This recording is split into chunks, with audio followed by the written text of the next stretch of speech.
महादेव। हमारे साथ हैं कपाली बाबा। कपाली बाबा हरिश्चंद्र घाट काशी के पीठाधीश्वर हैं। आज हम जानेंगे कुछ ऐसी चीजों के बारे में जो समाज में व्याप्त है। आजकल बहुत सारी महिलाएं, महाराज जी, पता नहीं क्या उनके दिमाग में चल रहा है। आपको मैंने वीडियो दिखाया अभी।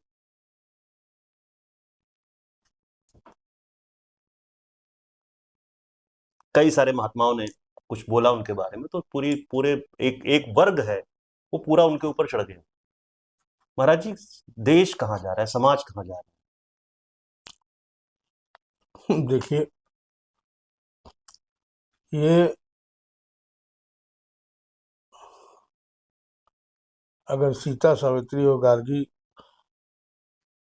महारानी पद्मिनी, महारानी दुर्गावती, महारानी लक्ष्मीबाई जैसी देवियों का देश है, तो यहाँ शूर्पणखा पे का भी तो नाम आता है। है? यहाँ त्रिष्टा का भी नाम आता है। हमारे यहाँ कर्म प्रधान है और जीने के 3 तरीके हैं। पहला तरीका है हम आत्मवत सर्वभूतेषु के सिद्धांत पर, जो वेद का हमारा सिद्धांत है, उस पर जिए। तो भौतिक उपयोगिता इसमें न्यूनतम हो जाती है। दूसरा है धरातल मन का। इसमें भौतिक उपादेयता बढ़ जाती है, जिससे आप राजसी ढंग से रहना और रहन सहन कर सकते हैं। तीसरा धरातल है शरीर का धरातल। शरीर के धरातल पर आप न मन की सुन पाते हैं, न आत्मा की सुन पाते हैं। तो ये उनके अपने व्यक्तिगत विचार है कि वो किस धरातल पर जी रहे हैं। लोग जो इस तरह की बातें कर रहे हैं, वो उनका अपना मानसिक धरातल है और आत्मिक धरातल है, सामाजिक धरातल है। रह गई बात कि कम से कम भारतवर्ष का जो एक धर्मप्राण देश है, जो एक संस्कारों के लिए आदिकाल से विख्यात है और विश्व की सबसे प्राचीन सभ्यता है, सभ्यता की प्रणाली है, विश्व का सबसे प्राचीन मानवीय संविधान मनुस्मृति ही निर्मित हुआ। ऐसे देश में जब कुछ मानसिक रूप से, कहने में कोई बहुत परहेज नहीं है कि विक्षिप्तता ही इसको कहेंगे, कि जो अपनी जड़ों से ही कट चुके हैं, वो विक्षिप्त हो चुके हैं, जिनको यही भान नहीं है कि हमारे पुरखे, हमारे माता, हमारे पिता, हमारी नानी, हमारी दादी के जीवन का स्तर क्या था, उनका आचरण क्या था। जब जो यही भूल गया हो, उससे हम उम्मीद ही क्या कर सकते हैं। इस समय लगातार ऐसे चीजों की बाढ़ आई हुई है और अभी एक मौलवी है जिसकी चर्चा आप कर रहे थे, रशीदी या राशिद, ऐसे करके। नहीं, उसका कुछ और नाम है, छांगुर पीर। छांगुर पीर। अब जरा देखें कि इन हमारी ओजस्वी तेजस्वी देवियों का मापदंड कितना दोहरा है, कि जो जिसके विषय में कानूनी रूप से साबित हो चुका है, सामाजिक रूप से साबित हो चुका है, उसने 2000 से अधिक हमारी हिंदू बेटियों का भविष्य खराब किया। उन्हें लोभ लिप्सा या जैसे भी उनके दिमाग में ऐसी चीजें भरी जो भारतीय परंपरा के, सनातन परंपरा के बिल्कुल विरुद्ध है, उसके खिलाफ कोई आवाज उठी? जो हमारी अस्मिता को दूषित कर रहा है, उसके खिलाफ कोई आवाज नहीं। रही बात इन दो कथावाचकों के, और आप संत भी कह सकते हैं, कथावाचक भी कह सकते हैं, इन लोगों के स्टेटमेंट की, तो ये किस विषय में बोल रहे थे, मैंने स्टेटमेंट उनके सुने भी नहीं। मैंने एक व्यक्ति का स्टेटमेंट आपके द्वारा ही सुना। तो इन विषयों पर चिंतन करना निश्चित रूप से संतों का दायित्व है। समाज के सचेतक होते हैं संत, और अगर हमारा समाज बिगड़ रहा है तो हमारा ये बृहत्तर वसुधैव कुटुंबकम का सिद्धांत है हमारे सनातन धर्म का, और हमारा परिवार कहीं भी अगर पथभ्रष्ट हो रहा है, तो कौन बताएगा कि आप पथभ्रष्ट हो रहे हो, आपको सही रास्ते पर चलना चाहिए। महाराज जी, उनके बोलने के बाद एक वर्ग ये शुरू हो गया कि आपका काम कथा करने का, आप कथा कहिए, हमें ज्ञान मत दीजिए। कथा में क्या बताया जाता है? कथा में यही बताया जाता है कि जीवन जीने का तरीका क्या है। महाजनागत से शयन पंथा, जिस पर महापुरुष गए हैं वही हमारा मार्ग है, जन सामान्य के चलने का मार्ग है। तो वो कथा में कोई ऐसा थोड़ी है कि हिटलर और मुसोलिनी की कथा कहते होंगे। वो भगवान राम भगवान कृष्ण की कथा कहते होंगे, वो ध्रुव महाराज की कथा कहते होंगे, वो संत रविदास की कथा कहते होंगे, वो माता मीराबाई की कथा कहते होंगे। इनके चरित्र का जो अनुशीलन हम करते आए हैं, अगर उससे दूर कोई जा रहा है तो किसे दुख होगा भाई? उनका एक समाज है, उनके समाज ने उनको वैसा ही स्वीकार कर लिया है, उनके परिवार ने उनको वैसा ही स्वीकार कर लिया है। लेकिन हम संस्कृति के दूत हैं और हमें उस अपनी वैदिक संस्कृति पर अभिमान है जो विश्व की सबसे प्राचीन सभ्यता कही जाती है। और उस सभ्यता के प्रतिकूल अगर कुछ जाएगा तो निश्चित रूप से कष्ट होगा और हमें मार्गदर्शन करना ही पड़ेगा। अब उसके लिए तो भाई भगवान शिव को भी मैसेज देने के लिए बंदर का रूप पकड़ना पड़ा था। भगवान नारायण को एक मैसेज देने के लिए मानव रूप में दर-दर भटकना पड़ा था। तो सामान्य मनुष्य, सामान्य संत हैं, इनके लिए अगर कुछ विरोधाभास की स्थिति है तो कोई बुरी बात नहीं है, लेकिन इनको निश्चित रूप से समाज को हमेशा आगाह करना चाहिए। और समाज हमारा, जो ये बेटियां, जो हमारी बच्चियां, हमारे धर्म की महिलाएं, भारत की महिलाएं जो खिलाफत के स्वर उठा रही है, वो शालीनता से उठने चाहिए। और विरोध भी समीचीन होना चाहिए कि हम विरोध कर किस चीज का रहे हैं।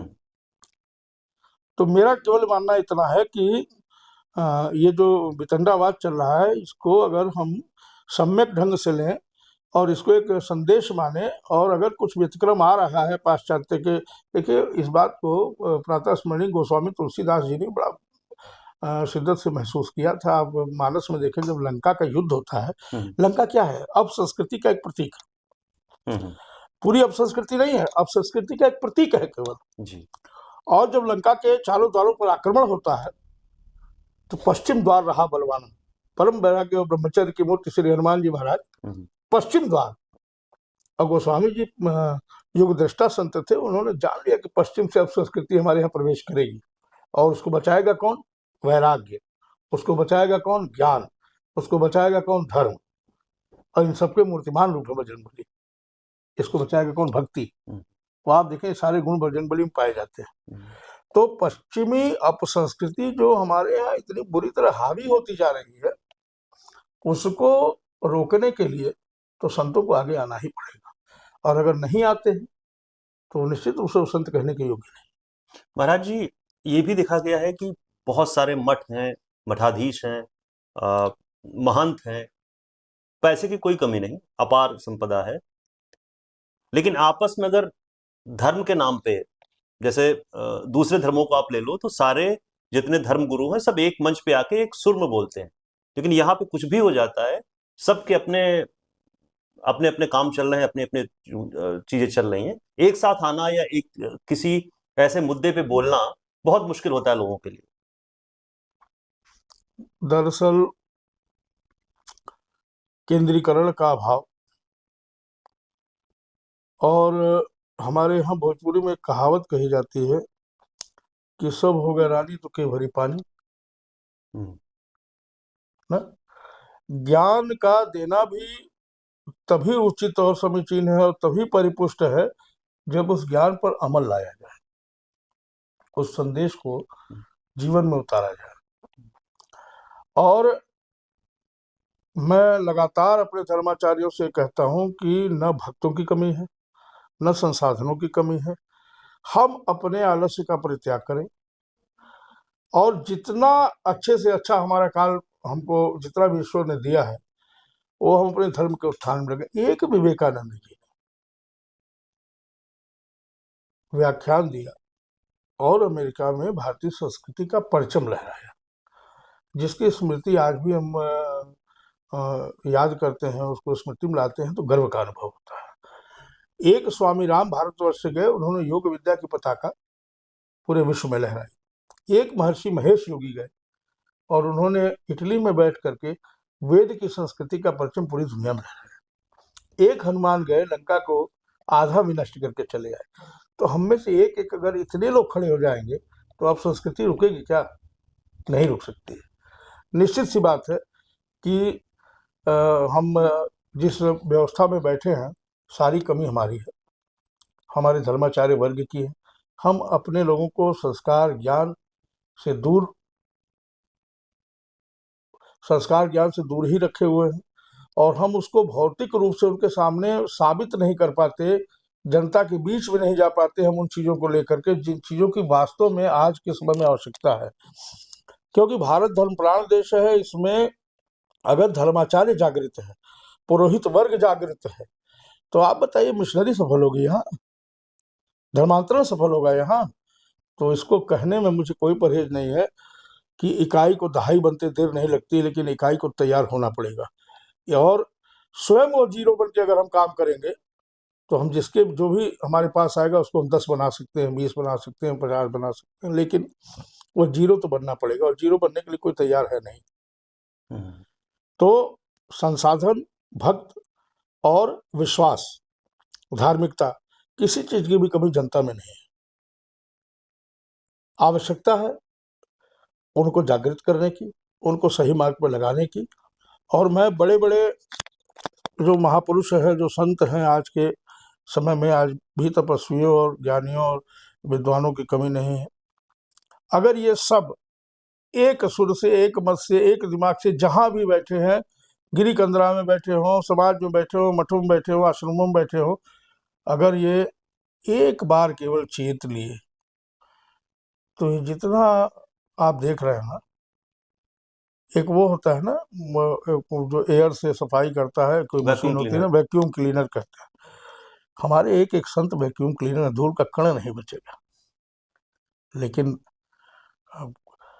कलिकाल का इतना प्रभाव है कि अगर कोई आवाज उठा रहा है तो उसके खिलाफ बड़ी आवाजें बन जा रही हैं, और हमारा धर्माचार्य समाज बिल्कुल शांत हो जाता है। कोई भी ऐसी बात आती है धर्म पर, तो अधिकतम लोग शांत होते हैं, अथवा मंच पर अपनी बातों की तीसरी कर लेते हैं, या और जो नेगेटिव एनर्जी होती है, नेगेटिव ताकतें होती हैं, वो सब एकजुट हो जाती हैं, वो उनके खिलाफ। बिल्कुल एकजुट हो जाती हैं, और उनको होना भी चाहिए, बिल्कुल होना चाहिए उनको। सूर्य निकलता है तो अंधेरा उस कोने में जाके सिमटता है जो हमेशा बंद होता है। तो उनको तो विरोध का स्वाभाविक है भाई। आप देखें कि रावण तक तो राम बहुत बाद में पहुंचे। पहले खरदूषण, मारीच इत्यादि कितने लोग आए, भगवान का कार्य करने चले हनुमान जी, काल नहीं आ गए संत बन के। तो ये हर युग में हुआ है, ऐसा कोई नई बात नहीं है। अच्छा महाराज जी, एक और समस्या आ रही है। यूट्यूब अच्छी भी चीज है, और बहुत सारे जो धर्मगुरु हैं या कथावाचक हैं, या वो यूट्यूब पे आ गए, और दुनिया भर की ऐसी सी चीजें, अपने मनगढ़ंत कहानियां कि ये है, और उसको लोग क्या है ना, बहुत फॉलो भी कर रहे हैं, क्योंकि उनके फॉलोअर्स बहुत हैं। वो जो कह देते हैं उसी को सत्य मान लेते हैं, और बहुत सारे निगेटिव चीजें फैलाई जा रही है। निगेटिव मतलब जिसका कोई कोई धर्म के लिहाज से या धर्म शास्त्रों के लिहाज से कोई सत्य नहीं, कोई अपने मनगढ़ंत कहानियां बहुत सुनाई जा रही हैं, क्योंकि दर्शकों को, अपनी ऑडियंस को अपनी ओर खींचना है, सब्सक्रिप्शन बढ़वाने बेसिकली। तो उनको आप क्या कहना चाहेंगे कि धर्मगुरुओं को और उन लोगों को जो उनको सुनते हैं? देखिए, हमारे यहाँ एक शास्त्रों में मनमुखी कहा गया, जो अपने मन की बात करते हैं, शास्त्रों से और व्यवस्थाओं से उनका कुछ लेना देना नहीं है। इसमें निसंदेह कोई, वहाँ पर बहुत से लोग आते हैं हमारे पास, वो पूछते हैं महाराज जी, ये बाबा जी ये बोल रहे हैं, ऐसा करने से ये होता है। हिंदू धर्म केवल टोना टोटका है क्या? हिंदू धर्म केवल तिलिस्म है क्या? हिंदू धर्म में वो व्यवस्था थोड़ी है कि हड़िया से जिन्न निकाल दिया, केमिकल डाल दिए और आग पे रख दिए, उसमें खून निकलने लगा तो भोली भाली जनता प्रभावित हो गई, सब जिन्न तो जल गया है। सिक्के से भभूत निकाल दिए, बाल में से दूध गिरा दिए। ये तो मुस्लिमों का कॉन्सेप्ट थे ना, इस्लामिक कॉन्सेप्ट थे कि भोली भाली जनता हमसे अट्रैक्ट हो और हमारे इस्लाम का प्रसार प्रचार हो। उनको अब हमने अपना लिया भ्रमित करने की बात। जबकि हमारे यहाँ तो ईश्वर और भक्त दोनों के बीच में कोई मीडिएटर है ही नहीं। एक होता है केवल, जो गाइड होता है, जो गुरु होता है, वो बताता है कि ये मार्ग है, तुम्हारा जाओ। चलते चलते वो पहुंच जाता है, ध्रुव हो जाता है, वो प्रहलाद हो जाता है। है ना? तो ये जो यूट्यूब पे तमाम तरह की कपोल कल्पित बात, और सबसे बड़ी बात है कि जो हमारी परंपरा है उसमें और भी वितंडावाद चल गया है। जो हमारी परंपरा है, हमें कहने में कोई परहेज नहीं है कि हमारी परंपरा के विषय में व्याख्यान वो लोग करें जो इसकी ABCD नहीं जानते, क ख ग नहीं जी जानते। जी। वो लोग अघोर परंपरा पे इतने कॉन्फिडेंस से व्याख्यान देते हैं, जैसे लगता है कि भगवान शिव ने इन्हीं को सारा उपदेश किया और दूसरे को नहीं किया। जबकि इनका कहीं कोई उल्लेख नहीं। उनसे केवल ये पूछ दीजिए कि अघोर परंपरा के कितने ग्रंथ हैं, शैव परंपरा के कितने प्रकार हैं, कितने व्यूह हैं, वो नहीं बता पाएंगे। महाराज जी, एक और हो रहा है कि यूट्यूब के ही द्वारा बहुत सारे ऐसे मुखौटे वाले लोग समाज में आ गए हैं, जिनकी अपनी दुकानें खुला हुआ है, और देखने के नाम पे काली जी का, बजरंगबली का, हिंदू देवी देवताओं के फोटो लगे हुए हैं। लेकिन जब लोग उनके पास, हिंदू लोग पहुंचते हैं, तो उनको बोलते हैं कि इस पीर की दरगाह पे जाके चादर चढ़ा दो, यहाँ पे 4 अगरबत्ती जला दो। वो हनुमान चालीसा पढ़ने को, या काली जी की स्तुति करने को, या दुर्गा स्तुति को नहीं बोलते। वो पीर की बात करते हैं। एक तरह का सॉफ्ट कन्वर्जन हो रहा है। तो ऐसे लोगों से जो जा रहे हैं उनके पास, और अगर हमारे इस वीडियो के माध्यम से वो लोग सुन रहे हो, उनके लिए आप क्या कहना चाहेंगे कि अगर किसी साधु, सन्यासी, महिला, पुरुष, किसी के पास जाता है और वो कहता है कि पीर पैगंबर की दरगाह पे जाओ, या कुछ उस तरह की चीजें, उनके लिए आप क्या कहेंगे? देखिए, तमाम इश्तिहार आपने देखे होंगे, गाड़ियों में, सार्वजनिक जगहों पर लगे होते हैं, कभी कभी ऑटो वगैरह पर भी लगे होते हैं। और ख़ासतौर से जहाँ महिलाओं की तादाद जुटती है, वहाँ ये इश्तिहार बड़ी भारी मात्रा में देखे जाते हैं। वशीकरण, हम्म। मूठ, और बड़े लंबे लंबे बात, ये वशीकरण, वो वशीकरण, ये जमीन का गड़ा धन निकालना, है सब। और नीचे लिखा रहता है कोई शुल्क नहीं है, हम्म। और नाम लिखा है पाशा जी बंगाली, बंगाली बाबा। ऐसे ही एक मेरे बंगाली बाबा से मेरी भी मुलाकात कहीं हो गई थी, आजमगढ़ जिले में। मेरे एक बड़े परिचित थे, उनके साथ कुछ उनका व्यतिक्रम आ गया, बड़े भक्त थे उनके। तो उन्होंने कहा, महाराज जी ये कह रहे हैं कि हम तुम्हारी सारी औलादों को मार देंगे। हमने कहा चलो देखते। तो गए, तो एक पुराना गोदाम था, उसमें वो बैठे थे बाबा जी, पक्के फकीर साहब थे, तो अपनी इस्लामिक वेशभूषा में ही। आगे एक हवन कुंड बना हुआ था, सामने मैहर माता की बड़ी भारी फोटो लगी थी, शारदा देवी की। उसके बगल में साईं बाबा थे, उसके बगल में कामधेनु की तस्वीर लगी थी, इस्लामिक कॉन्सेप्ट वाली। और बड़ी बड़ी तस्वीरें, और गद्दी उद्दी उनकी बनी थी, नीले रंग की गद्दी, एक मोर का पंख। गए तो हमसे कहे, महाराज बैठिए। बड़े आवभगत उन्होंने किया। कहे, आप इसको लेके आए, बड़ा गद्दार आदमी है, और इसके साथ इसका ये बुरा हो जाएगा, वो बुरा हो जाएगा, इसका जो होना होगा भाई, मुझसे क्या मतलब। फिर मैंने उनसे पूछा कि आपने ये तस्वीर क्यों लगाई, आप इनको मान? बोले हाँ, हम इनका हवन करते हैं, आप देखिए। साईं बाबा का भी हवन करते हैं। हमने, ये कौन है? बोले ये कामधेनु। हमने कहा, अच्छा ये बताइए, आप तो इनसे फातिहा पढ़वाते हैं, नियाज कराते हैं, खलवे की नियाज करो। आप खुद तो कर रहे हैं देवी की पूजा, इनसे कर रहे हैं नियाज करो, फातिहा पढ़ो, ये क्या मतलब है? तो उन्होंने कहा, इनको भेजिए वहाँ।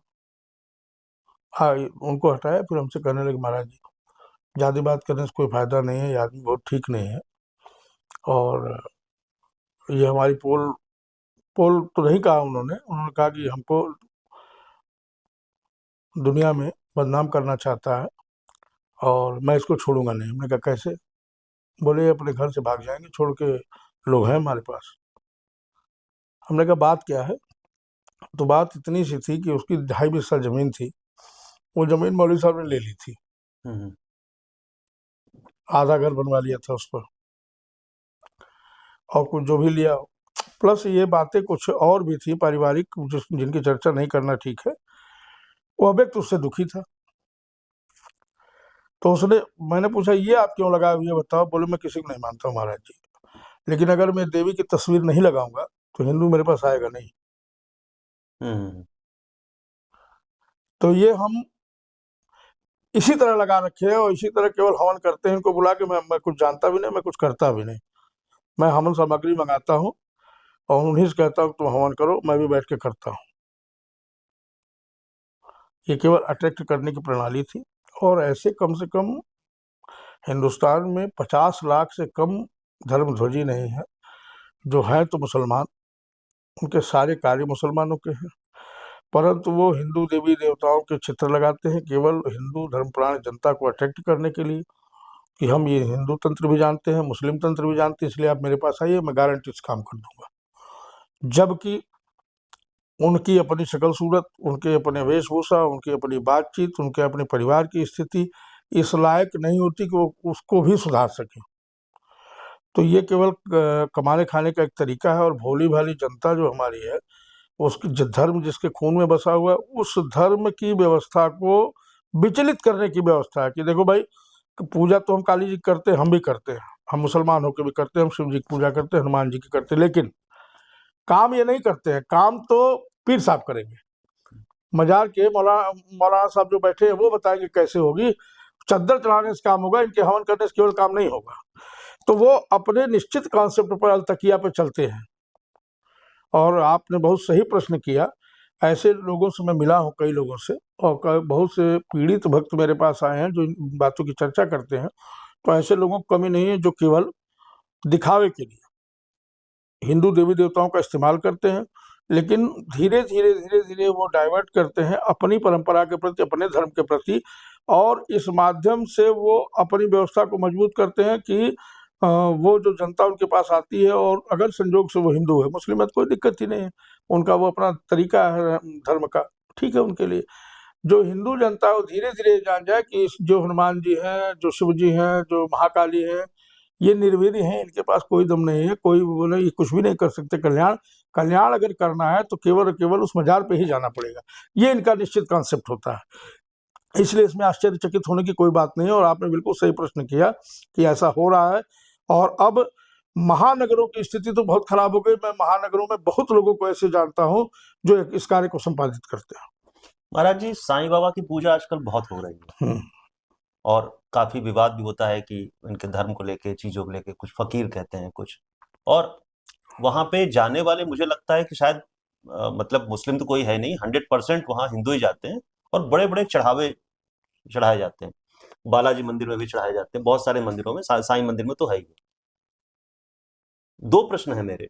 एक तो साईं बाबा कौन थे, क्या थे? दूसरा ये कि मंदिरों में जो इतने बड़े बड़े चढ़ावे चढ़ाए जाते हैं, कोई सोने का मुकुट चढ़ा रहा है, कोई छत्र चढ़ा रहा है, कोई 100 किलो सोना चढ़ा रहा है, कोई कुछ कर रहा है, तो इन दोनों पे क्या ये ठीक है? क्या धर्म का हम अगर कोई धार्मिक काम कर रहे हैं तो धार्मिक काम क्या सबसे बड़ा यही काम है कि हमने साईं बाबा के का एक सोने का मुकुट बनवा दिया, या बालाजी में हमने एक छत्र चढ़ा दिया, या कुछ भी इस तरीके की चीजें? देखिए, आपने धर्म की चर्चा की, धर्म की चर्चा की। धर्म का एक अर्थ कर्तव्य है। आपने सुना होगा कि पति धर्म का पालन, पत्नी धर्म का पालन, पिता धर्म का पालन। तो हमारे यहाँ जो धर्म का है वो सीधा का धारे इति धर्म, धारे इति धर्म। जो धारण किया जाए वो धर्म है। उसका क्या धारण किया जाता है कि हमारा युगानुकूल कर्तव्य क्या है, हमारा परिवार के लिए क्या कर्तव्य है, राष्ट्र के लिए क्या कर्तव्य है, धर्म के लिए क्या कर्तव्य है। ठीक है, धर्म मतलब परंपराएं जो हमारे पूर्वजों से चली आ रही है, उनके लिए क्या कर्तव्य है, धर्म तो इसको कहते हैं। अब जो हमारा धार्मिक समुदाय है, सबके धर्म अलग अलग है। आप जरा ध्यान से देखिए, सामान्य जनता है, वो हनुमान जी के यहाँ एक पाव, 1 किलो, 1.25 किलो, 5 किलो, 10 किलो लड्डू चढ़ा लिए, उसको बांट दी, और वो उसको लगता है कि हमारा धर्म पूरा हो गया। सत्यनारायण भगवान की कथा पूर्णिमा के दिन सुन ली, अपने परिजनों में, इष्ट मित्रों में प्रसाद बट गया, शंख बज गया, हवन हो गया। ये भी धर्म का एक तरीका है। ये एक सबसे नीचे जो हमारा समुदाय है आर्थिक रूप से, ये उसका धर्म है। उसके बाद आते हैं थोड़ा और ऊपर वाले, जिनके लिए धर्म की परिभाषा है कि बड़ा बहुत बड़े पंडाल लगा दिया, कथा करा दी, अखंड रामायण करा दी, भंडारा कर दिया, ये उनको लगता है कि हमने धर्म का जो कर्तव्य है हमारे लिए वो हमने पूरा कर दिया। उससे भी ऊपर आप जाएंगे तो अनाथालय खुलवा दिए या बड़े बड़े अनाथालयों में दान दे दिया और अंधों के विद्यालय में जाकर भोजन करा दिए। ये एक अपर मध्यम वर्ग का जो धर्म का तरीका है, आज यही तरीका चल रहा है। उससे भी ऊपर गए, बहुत पैसा हो गया, जन सामान्य से आपको जोड़ना ही नहीं है, तो आपको लगता है सीधे भगवान से जुड़ेंगे। ये उन लोगों का काम है जो लाखों लाख रुपए के छत्र, संवर और ये सब चढ़ाते हैं जाकर। और दो प्रश्न एक साथ आपके हो गए, साईं बाबा कौन थे और ये धर्म की। मैं दूसरे प्रश्न का पहले जवाब दे रहा था। देखिए, आज जो स्थिति है हमारी, उसमें छत्र चढ़ाइए या मत चढ़ाइए, स्वर्ण मुकुट चढ़ाइए या मत चढ़ाइए, सब अपने हिंदू परंपरा के, अपने सनातन परंपरा के उस निरीह वर्ग की तरफ ध्यान दीजिए जिसका उत्थान विभिन्न कारणों से नहीं हो पाया। उनको धर्म के प्रति जागृत कीजिए, उनको शिक्षा के प्रति जागृत कीजिए, उनका जो अगर कुपोषण के वो शिकार है तो उसकी तरफ जागृत कीजिए। केवल सरकारों की जिम्मेदारी नहीं है, हमारी धर्माचार्यों की जिम्मेदारी है, धार्मिक लोगों की जिम्मेदारी, सबकी जिम्मेदारी है। तो मुझे लगता है कि ये जो पेपर में और टीवी पे चलता है कि 1 करोड़ का मुकुट चढ़ा और 50 लाख का छत्र चढ़ा, ये केवल और केवल ये धर्म नहीं है, ये तो केवल ये बताना है कि हम धार्मिक हैं। ये केवल बताना है कि हम धार्मिक हैं, होने से ज्यादा डंका पीटना जरूरी है कि हम वो हैं। तो जबकि हमारे धर्म में तो आवश्यकता है कि अपनी भारतीय संस्कृति के अनुरूप बच्चों को शिक्षा दी जाए, वो अपने महापुरुषों को भी समझाने, अपने कर्तव्यों को भी समझाने। अगर हम बच्चों को उटपटांग शिक्षा देंगे तो उसका शिकार कौन बनेगा? देखिए, अब एक महिला थी दिल्ली में कि बम्बई में, सड़ गई, उनका बच्चा विदेश रहता था, उन्होंने बड़े अरमानों से बच्चों को पाला होगा, लेकिन उन्होंने पैसा दिया, पैसे का यूटिलाइजेशन सिखाया, पैसा कमाने सिखाया, संस्कार नहीं दे पाए। अगर उन्होंने संस्कार दिया होता तो वो बच्चा कतई इतना समय न बीतता कि उनकी हड्डियां ही बचती हैं, वो जरूर फोन करके पूछता कि माँ कैसी हो। दूसरी बात, अगर उनको अपने कर्तव्य का सही बोध रहा होता तो ऐसा नहीं कि उनके परिजनों में, रिश्तेदारों में, मिलने वालों में कोई व्यक्ति ऐसा नहीं रहा होगा जिसे पैसे की आवश्यकता हो, जिसे रहने की आवश्यकता, जो गरीब रहा हो।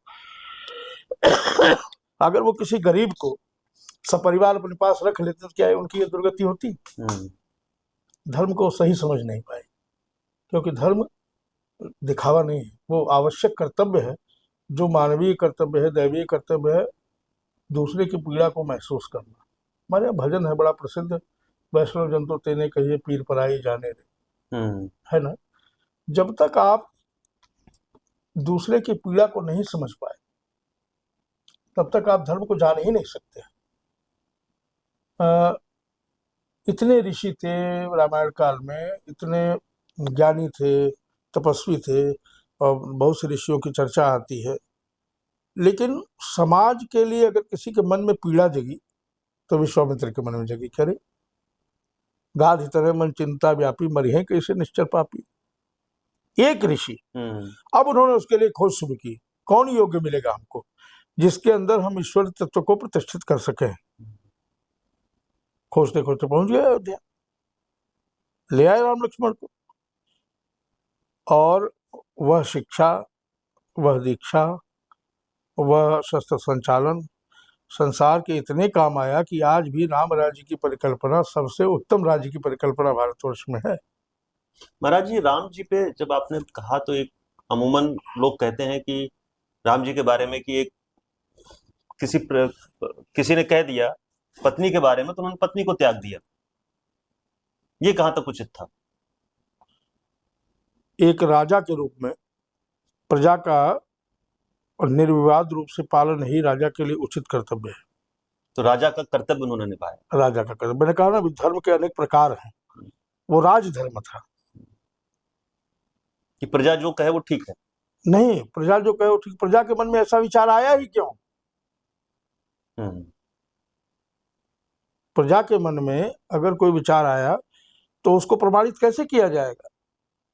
ये राजा का, आप देखिए राम का जो चरित्र है, साईं बाबा के समय बात बात करूंगा, राम का जो चरित्र है उसको हम मूलतः 3 भागों में डिवाइड कर सकते हैं।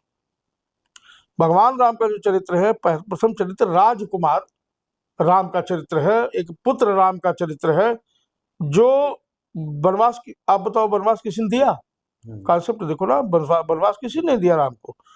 उन्होंने राज तिलक का दिन था वो, और बाहर निकले रोज प्रातः काल उठ के, रघुनाथा माता पिता गुरु नाम ही माता। वो गए, भाई देखे, अरे तो माता पिता कहाँ है? सब 2 तो माताएं बाहर है, एक माता पिताजी नहीं दिख रहे। उन्होंने मंत्री से पूछा, मंत्री कहाँ है? अब तो कोप भवन में। क्या हो गया? मंत्री ने पूरी गाथा सुनाई। ये रामायण की बात मैं कर रहा हूँ, मैं नहीं कह रहा हूँ, लिखा है। बोले अच्छा, इतनी छोटी सी बात, चल दी। कहे अरे इतनी छोटी सी बात में अगर मेरे माता और पिता के बीच में विवाद उत्पन्न हो, मेरा रहना निरर्थक है। ये पुत्र राम की मर्यादा है। और उन्होंने बोले सीता नहीं नहीं, सीता नहीं, लक्ष्मण भी नहीं जाए। बोले नहीं, जो जाना चाहता है जाए। ठीक है, वो भी चले, ठीक है, ये पुत्र की मर्यादा है। पिता ने कहा खत्म हो जाए, कहा नहीं, आप वो सब ठीक है, आप खत्म होंगे, आप जिंदा रहेंगे, क्या होगा ये बात की बात है, लेकिन आप मेरे वजह से आप, हाँ, माता और पिता में विवाद हो, ये राम को स्वीकार नहीं है। तापस वेश विशेष उदासी, 14 वर्ष राम वनवास से निकल लिए। ये पुत्र राम का चरित्र। मध्य में आता है वनवासी राम का चरित्र। वनवासी राम के चरित्र को आप ध्यान से देखें, उसी प्रेम से केवट से पैर धुलवाते हैं, उसको गले से लगाते हैं, उसी प्रेम से निषाद राज को अपना सखा, अपना भाई बनाते हैं, उसी प्रेम से सुग्रीव, वानर राज सुग्रीव को गले लगाते हैं, और उनसे पराक्रमी बाली से मित्रता नहीं करते, क्योंकि उनकी संस्कृति के हिसाब से बाली का जो पक्ष है वो अन्याय का पक्ष है, और सुग्रीव का पक्ष पीड़ित का पक्ष है, पीड़ित का साथ देते हैं। एक गिद्धराज जटायु, जिनको आप गिद्ध पक्षी भी मान सकते हैं और कोई वनवासी जाति का मुखिया भी मान सकते हैं, कहते कि आप तो मेरे पिता हैं। अपने पिता का संस्कार नहीं कर पाए, लेकिन पिता तुल्य बता करके जटायु का संस्कार किए। तो राम का चरित्र बड़ा असाधारण है, और वो हर दृष्टि से लोक रंजन का चरित्र है कि हमें क्या, हम किस अवस्था में सबसे बेस्ट क्या कर सकते हैं, सबसे अच्छा क्या कर सकते हैं, वो रामायण से सीखें। वो रामायण से सीखें। किसका क्या धर्म होना चाहिए, पिता का क्या धर्म है, बेटे का क्या धर्म है, पत्नी का क्या धर्म है, भाई का क्या धर्म है। और अंतिम चरित्र जो है राजा राम का चरित्र है। आप ध्यान से देखें, लोग उत्तरकांड को काल्पनिक कहते हैं, लेकिन है नहीं, वो भी महर्षि वाल्मीकि का ही की रामायण का एक अंश है, और तमाम जगहों पर इसकी चर्चा। वो एक पिता धर्म का पालन करने का जब अवसर आया तो निरुत्तर हो गए हैं राम। जब आपका प्रश्न उनके पुत्रों ने उनसे पूछा तो निरुत्तर हो गए। उन्होंने पूछा कि भाई आपको विश्वास नहीं था क्या? बोले नहीं, मुझे तो था, मैं तो जानता हूँ सीता पवित्र है। लेकिन अगर सीता को लेकर लांछन जनता में कहीं आ गया तो उसका भी तो संदेह निवारण आवश्यक था, और मैं एक राजा के रूप में मजबूर था, और एक पिता के रूप में तुम्हारे आगे निरुत्तर भी हूँ। अच्छा महाराज जी, साईं बाबा की बात, लेकिन साईं बाबा के विषय में जो शोध हैं वो ये कहते हैं, अभी देखिए एक बात बुरा लगेगा कुछ लोगों को जरूर, साईं बाबा से मेरी कोई दुश्मनी नहीं है। बहुत से लोग उनको अघोर परंपरा का संत भी मानते हैं, बहुत से लोग फकीर परंपरा का मानते हैं, कुछ हिंदू मानते हैं, कुछ मुसलमान मानते हैं। लेकिन साईं सच्चरित्र गुप्ता जी की लिखी एक पुस्तक है, हैदराबाद के थे वो, श्रीनिवास गुप्ता, उन्होंने लिखा एक साईं चरित्र। साईं चरित्र में जो उनके चरित्र का वर्णन किया गया है, साईं रोजा रखते थे, साईं बृहस्पतिवार के दिन जो खिचड़ी बनाते थे उसमें मांस डाल के भक्तों को देते थे। एक बहुत बड़ा षड्यंत्र है साईं का चरित्र। आप भारतवर्ष के रहने वाले हैं, लगभग 40-50 उम्र हो गई होगी आपकी। आपने कभी किसी मस्जिद का नाम अयोध्या माई, जानकी माई सुना है? बिल्कुल नहीं होता। तो वहां एक कॉन्सेप्ट के तहत एक छोटी मस्जिद नहीं थी, वो सराय थी, उसको द्वारका माई मस्जिद घोषित कर दिया गया। अंग्रेजों का पीरियड था। एक तहसीलदार, भाई उस समय परगना अधिकारी, परगना हाकिम कहे जाते थे, वो तहसीलदार थे, और उनसे उनकी आत्मीयता किसी वजह से हो गई, क्योंकि उनके उनकी रिश्तेदारी थी शिरडी गांव में। तो उनके आने जाने की वजह से जनता प्रभावित होने लगी, भाई इतने बड़े हाकिम हो आ रहे हैं। जो मंदिर आज साईं बाबा के मंदिर के रूप में, समाधि मंदिर के रूप में विख्यात है, आप अंदर जाके देखिए, मेरी गारंटी है, मैंने देखा है उसको, नीचे कब्र बनी हुई है। और वो मंदिर भगवान श्री कृष्ण के लिए बनाया गया था। आप इसको इतिहास को पता कर लीजिएगा, ये भी जिहाद का एक रूप है। तो उस मंदिर में भगवान श्री कृष्ण तो कभी स्थापित नहीं हो पाए, कब्र बना दी गई। कब नीचे कब्र बना दी गई, जो गर्भगृह कहा जाता, और ऊपर उनकी मूर्ति स्थापित कर दी गई साईं बाबा की। और सबसे बड़ा षड्यंत्र ये है कि वो एक हिंदू देवता के रूप में उनकी पूजा शुरू हो गई। मतलब आपका कहने मतलब ये है कि जैसे मथुरा, काशी, अयोध्या की तरह इसको भी नष्ट किया गया, कृष्ण मंदिर था नष्ट किया गया और उसकी जगह पे मजार बना दी गई। नहीं नहीं नहीं नहीं नहीं, मंदिर को नष्ट नहीं किया गया। मंदिर को अपने सरकारी प्रभाव में लेकर उसके मालिक को, जिसको उसने बनवाया था, एक ब्राह्मण थे, उन्होंने कृष्ण मंदिर बनवाया था। उस कृष्ण मंदिर को में ही साईं बाबा को दफन किया गया ले जाकर, और उसमें कभी कृष्ण की स्थापना नहीं, तोड़ा नहीं गया है। वो ऐसे का वैसे है, बना था कृष्ण जी के लिए मंदिर। हाँ लेकिन वो, हाँ, उसमें कब्र इतना प्रभावित थे कि उनको, हाँ, तो जबरदस्ती बना कि प्यार से बना, ये तो उस समय का विषय है, मुझे बहुत ज्ञात नहीं है।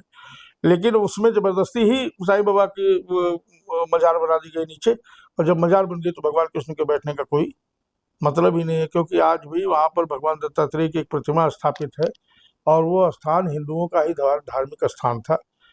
वहाँ पर लोग रुकते थे, जो तीर्थ यात्रा करने पंढरपुर इत्यादि जाते थे लोग, वो लोग वहाँ रुकते थे। उनके रुकने की सराय जो थी उसका नाम द्वारिका माई था, और द्वारका माई मस्जिद के रूप में विख्यात हो गई कि इसमें साईं बाबा नमाज पढ़ा करते थे।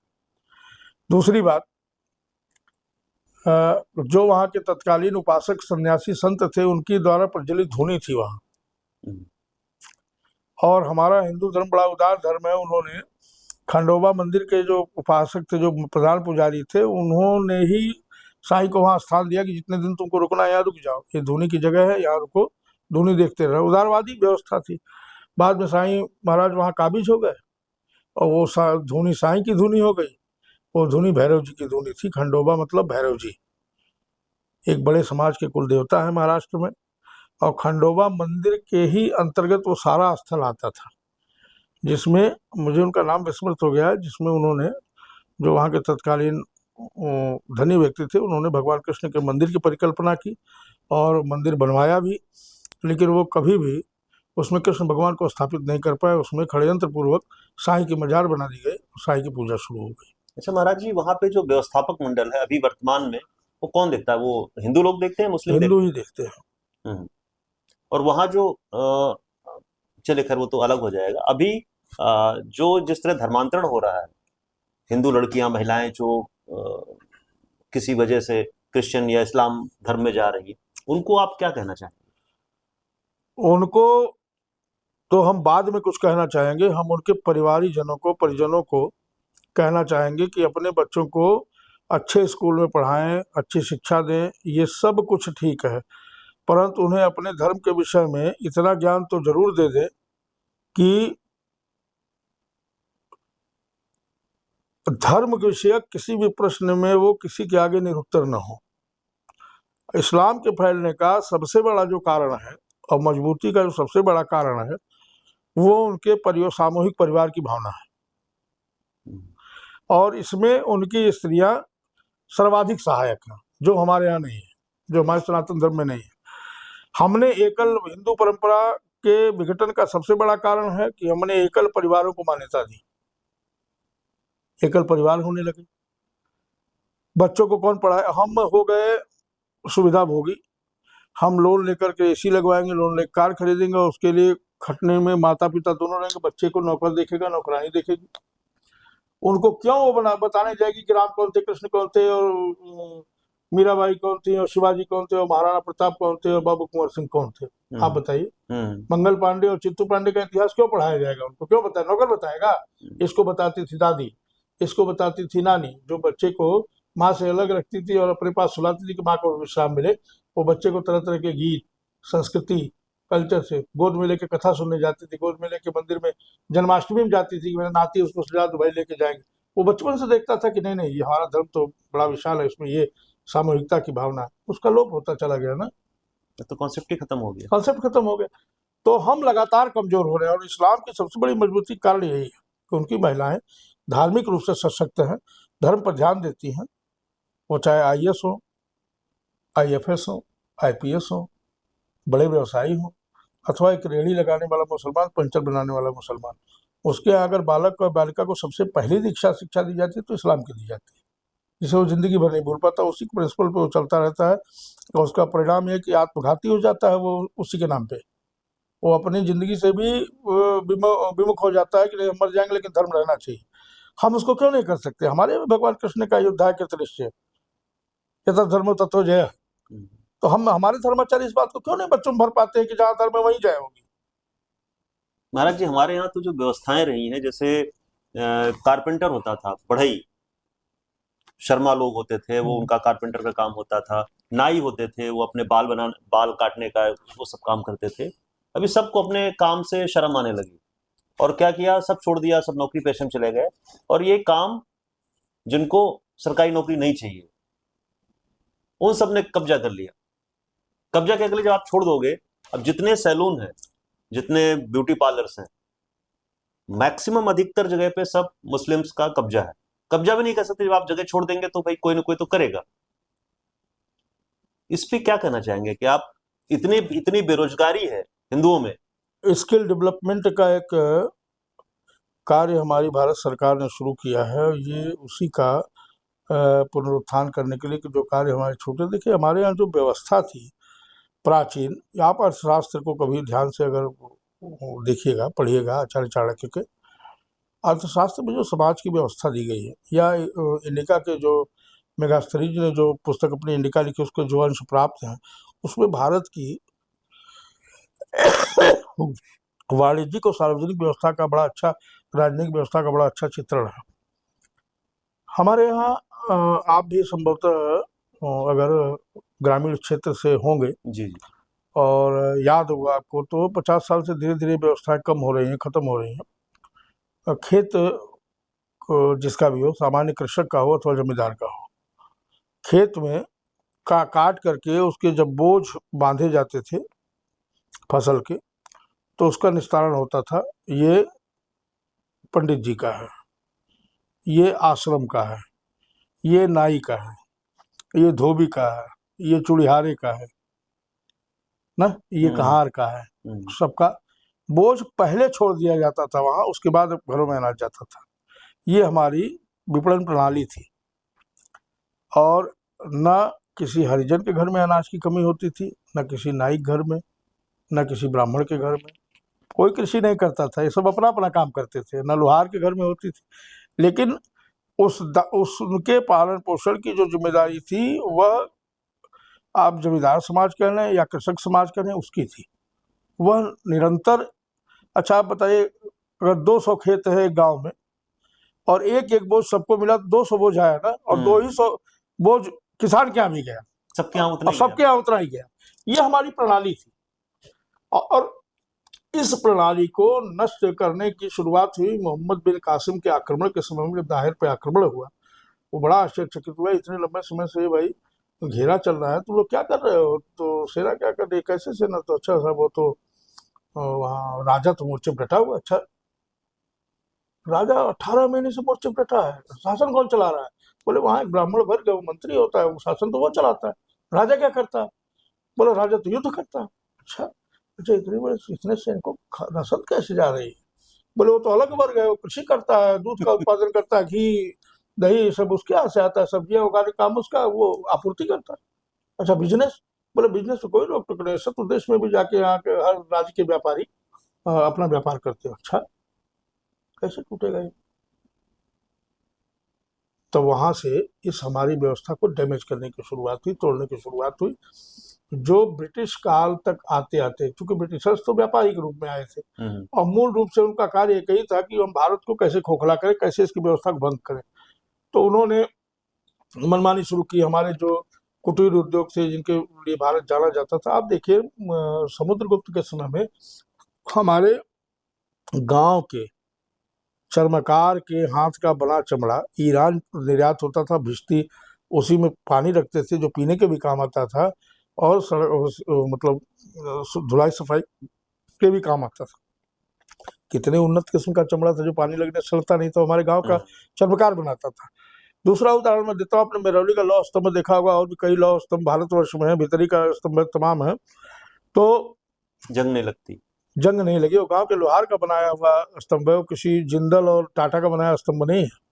तो आप देखिए कि हमारे यहाँ कितना विकसित था हमारा जो वर्ग था, कर्मकार वर्ग था, जो हमारा कर्म करने वाला, वो इतना योग्य था, और उसके लिए किसी ITI और इंजीनियर की जरूरत उसको नहीं थी। एक लोहार का बच्चा जब बैठने जान जाता था तो रोटी टुकड़ा लेके अपने बाप के पास धौंकनी चलाता था। उसको ये बताने की जरूरत नहीं होती थी बड़े होते होते कितने टेम्परेचर पर खुरपी बनेगी, कितने टेम्परेचर पर तलवार ना।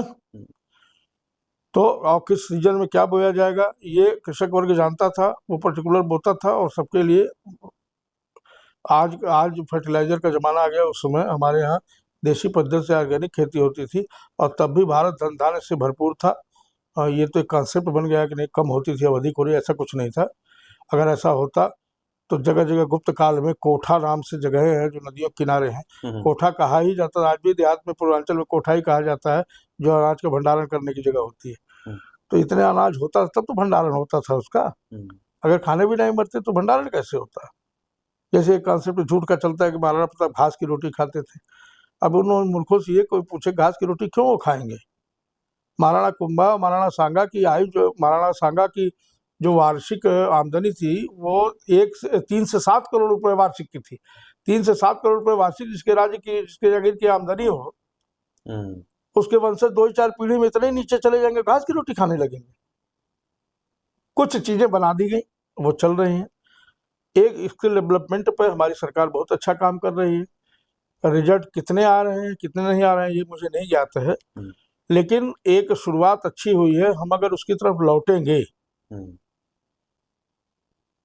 हमारे गांव में जो चमड़े काम करते थे उनको फ्री सामान मिलता था। मृत पशु को लोग बताते ले जाओ भैया, उसकी हड्डी भी बेचता था वो, उसका चमड़े से भी यंत्र बनते थे या बेचता था वो, सींग से भी उसका व्यापार चलता था, सींग का भी। तो अंग्रेजों ने एक पहले तो मुस्लिम समुदाय ने खत्म किया इसको, और उसके बाद एक निश्चित मापदंड के, जैसे शीशे की कारीगरी हमारे यहाँ बहुत प्रसिद्ध थी, जिसे आज हम फिरोजाबाद कहते हैं। वो आमेर के शासकों के अंतर्गत आता था वो क्षेत्र।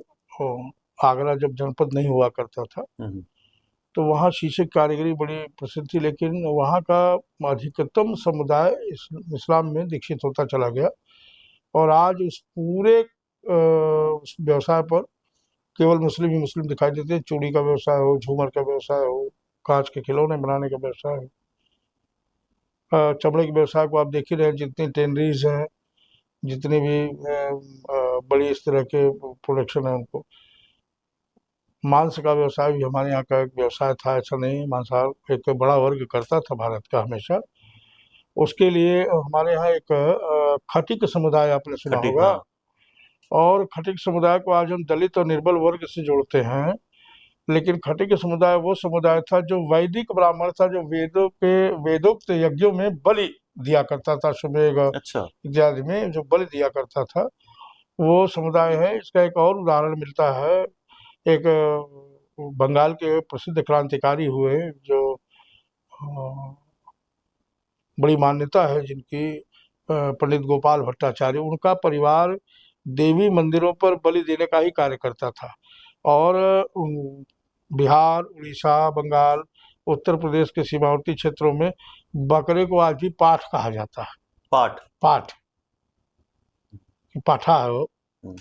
और आप अगर पहलवानों में मेरा पट्ठा है तो उसी पाठ का वो भ्रंश है कि मतलब मजबूत है, फुर्तीला है, और बकरा लड़ाकू स्वभाव का होता है। तो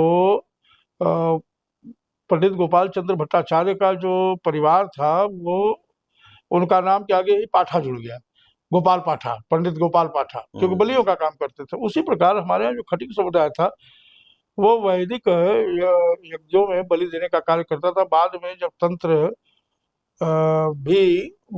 से संबंधित कार्य भी होने लगे तो वह सावन में देवी के यहाँ बलि होती थी, हर गांव में बलि देने का कार्य वो करते थे, और मांस का व्यवसाय भी उनसे ही जुड़ा हुआ था, खटिक से। खटिक समुदाय से, जो कि मूलतः वैदिक ब्राह्मण समुदाय से निकला हुआ एक समुदाय है। अब ये भी व्यवसाय धीरे धीरे आप देखें कि मैंने देखा है कि कानपुर में काफी बड़ी बस्ती है खटिक की, हाँ, और योद्धा है वो वो स्वभाव से योद्धा है। हाँ, मतलब डरते नहीं किसी से वो। नहीं, कुछ लोग हैं जो अपने जेनेटिक स्पेशलिज्म को संभाले हुए हैं। खट्टिक समुदाय है, राजभर समुदाय है।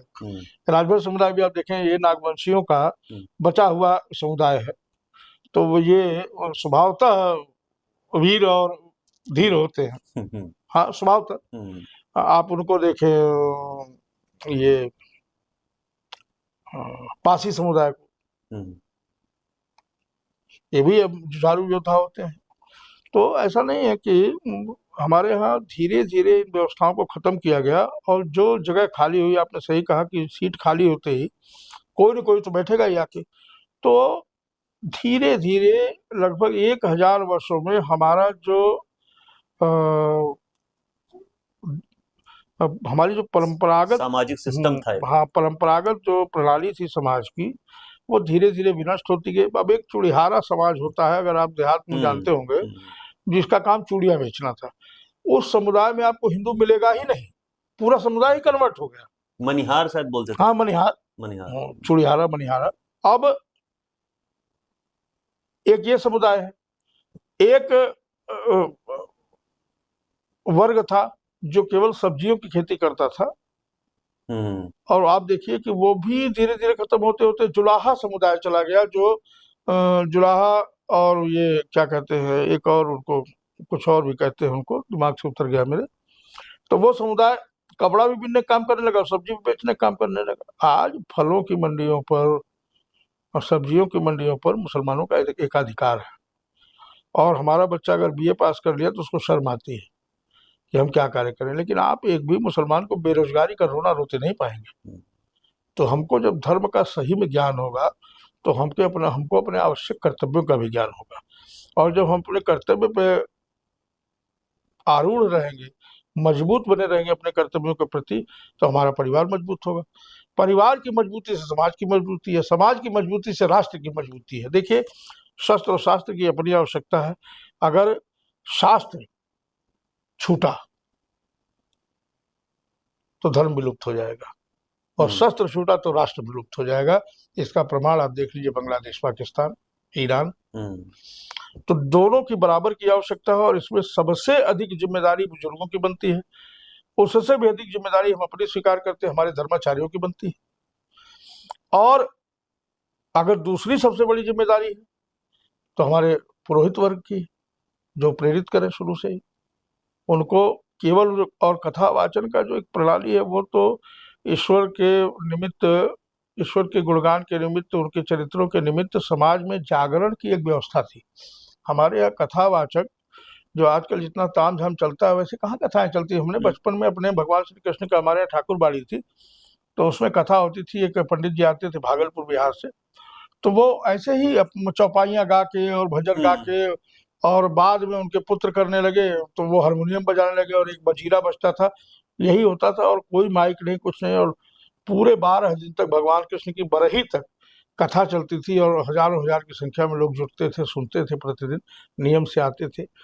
अब तो इतनी एडिशनल चीजें, इतनी अतिरिक्त चीजें कथाओं में जोड़ दी गई, दिखावा बहुत हो गया है। हाँ, कि अच्छा महाराज जी, एक चीज और की अभी कथा पे बात आई, अभी एक मारपिटाई भी हो गई, तो कोई यादव कम्युनिटी का कुछ था और पैर धुलवा रहा था, क्या वो कुछ मामला था? तो कथा क्या केवल ब्राह्मणों का एक छत्र राज्य है? नहीं, हमारे यहाँ कर्म को प्रधानता दी गई, न कि जाति को। आप एक बात ध्यान से देखें, भगवान राम देवता के रूप में प्रतिष्ठित अगर मंदिर में है, तो रावण भी कहीं कहीं देवता के रूप में प्रतिष्ठित। ध्यान देने की बात है कि रावण के अपकृत्यों के लिए, जिसको हमारा समाज स्वीकार नहीं करता था कि उन्होंने माता सीता का हरण किया, और ये समाज विरोधी करते था, तो हम उनका पुतला जलाते हैं, निर्विवाद रूप से जलाते हैं। चलाते हैं ना। लेकिन वो विद्वान थे तो लक्ष्मण को ज्ञान देने के लिए भी भेजा। उसके आज की बात कीजिए ना, उस समय की बात छोड़िए, आज की बात मैं कर रहा हूँ। पुतला जलाते हैं ना उनका, रावण का। और उत्तम कुल पुलस करनाती शिव ब्रंच पूजे वो भांति बर पायो कीनो सब काजा जीते हुए लोग पाल सब राजा। मतलब शस्त्र और शास्त्र का अद्भुत समन्वय रावण है, लेकिन एक कमी ने भारतीय समाज में उनको अस्वीकार कर दिया। लेकिन क्या आप इसको नहीं मानते हैं कि रावण संहिता ज्योतिष का विश्व का सबसे प्रसिद्ध ग्रंथ है? बिल्कुल। तंत्र का उद्दिष्ट तंत्र का सर्वश्रेष्ठ ग्रंथों में एक ग्रंथ है, नहीं मानते हैं? और साधना भी की थी रावण ने। बिल्कुल की थी। और उससे भी अधिक पुष्ट प्रमाण है कर्मों के पूजन का। व्यक्ति का पूजन हमारे यहाँ नहीं होता, कर्मों का पूजन होता है। कोई ऐसा ज्योतिर्लिंग नहीं, कोई ऐसा बड़ा शिव मंदिर नहीं है जहाँ रावण रचित शिव तांडव स्तोत्र न गाया जाता। तो आप बताइए, कर्म की पूजा है, व्यक्ति की थोड़ी पूजा है। कर्म की पूजा। जो कर्म गलत हुआ उसका वो विधान है, और जो कर्म उत्तम है उसका ये विधान है। महाराज जी एक और उसमें विवाद, पूजा सांस में दशवक्त्र गीतम या शंभु पूजन मिदम पठति प्रदोषे तस स्थिराम रथ गजेंद्र तुरंग युक्ताम लक्ष्मी सुदैव सुमुखीम प्रदाति शंभु, ये उसकी फलश्रुति है। तो कर्म की पूजा। तो जो यादव जी कथा कह रहे थे, मैं पूरे विवाद के विषय में बहुत नहीं जानता। कथा पे भी लोगों का विवाद नहीं था, मतलब विरोध नहीं था। मुख्य ये था कि उन्होंने अपने पैर धुलवाए एक ब्राह्मण परिवार से। उस पे विरोध था कि अगर वो यादव थे ठीक है कथा कहें, लेकिन उनको पैर नहीं धुलवाने चाहिए थे। इस पे आप क्या कहें? देखिए ऐसा है कि अगर वो, ऐसे बहुत से उदाहरण हैं आते हैं। अब जो हमारी वर्ण व्यवस्था है उसके अनुसार तो अगर कोई शालीन व्यक्ति हो, किसी भी व्यवस्था में हो, अगर वो सन्यासी नहीं है तो वो किसी ब्राह्मण से पैर धुलवाएगा नहीं, भले वो ब्राह्मण बहुत निकृष्ट हो, नहीं धुलवाएगा। एक सार्वभौमिक भीरुता है ये कि अगर वो व्यक्ति सन्यासी है तो वो वर्ण व्यवस्था से अलग हो गया, उसकी बात छोड़िए, वो तो अलग व्यवस्था चला गया, जाति धर्म से सबसे ऊपर हो गया। लेकिन अगर वो सन्यासी नहीं है तो जो हमारी मनीषा कहती है, जो हमारी संस्कृति कहती है, उसके अनुसार ये अनुचित है। और अगर उन्होंने धुलवाए तो नहीं धुलवाना चाहिए।